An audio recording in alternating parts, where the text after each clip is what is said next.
All right, we are cutting across to pictures that we are getting from the Rashtrapati Bhavan, that is the Prime Minister Narendra Modi, of course, staking claim to form the next government as well, along with the President Droupadi Murmu. Do remember that earlier there was a meeting of the NDA today where all the alliance partners, importantly the TDP as well as the JDU, have said that they support the BJP. So the Prime Minister over there staking claim to form the next government. Now, what we know about the swearing-in ceremony, of course, is that it will be held on the 9th of June, and several dignitaries from across the world have been invited for that. This, of course, will be followed by the new government proving its majority on the floor of the House. Right now on your screens are pictures of the Prime Minister meeting the President Droupadi Murmu. There was a meeting that was held in of the NDA partners and allies, in fact all of the coalition's MPs today, as well as other senior leaders of all the three parties, the big parties that is, and others as well, after which the party spoke about the growth plans that they have.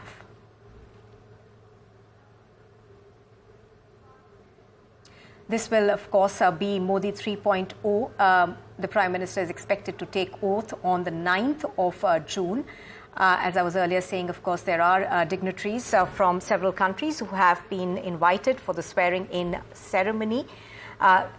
Now, this is part of the process where the President actually gets letters of support from all the allies in this coalition government. Now, do remember that this was a pre-poll coalition, so this was the largest bloc which had the most number of MPs.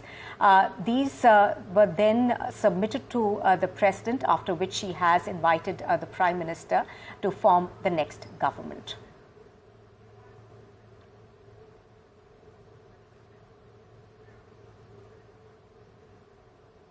Now, of course, what is going to be interesting is to see what this coalition is going to look like in terms of the ministries that are allotted to each of the allies. There has been talks. There have been talks, of course, between the various alliance partners.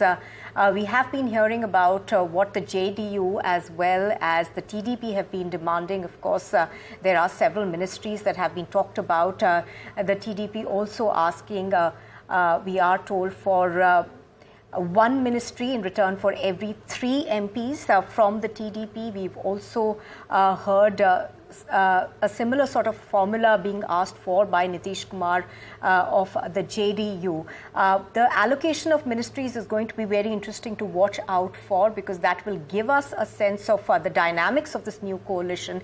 But at this point, what is very, very clear is that the Prime Minister Narendra Modi will be heading a firm coalition as it takes center stage from the 9th of June. The JDU and the TDP have both said that they essentially support the government's reformist agenda, so economic policies are likely to very much continue. The JDU, of course, has talked about the Agniveer scheme. They have talked about how they are concerned about it, and perhaps there could be some tweaks to that. We'll have to, of course, wait for the formation of the government fully to understand how that is going to go forward. But today, what came out of the NDA's meeting essentially was that the government formation seems to set to take place, and it does appear to be a very strong coalition at this point. The numbers, of course, in their favor completely. And also, what will be interesting to watch out for is what the allies get. Now, there was a demand that came in from the JDU for, I think, the Agriculture Ministry. So, and of course, there was some talk about the Railway Ministry as well, but we don't know that yet for sure yet. What we are also hearing is that Andhra Pradesh would like a special package for the state. Bihar has made similar demands. They have asked for a special state status being given to Bihar. Of course, that is something that will be looked upon very closely by the next government.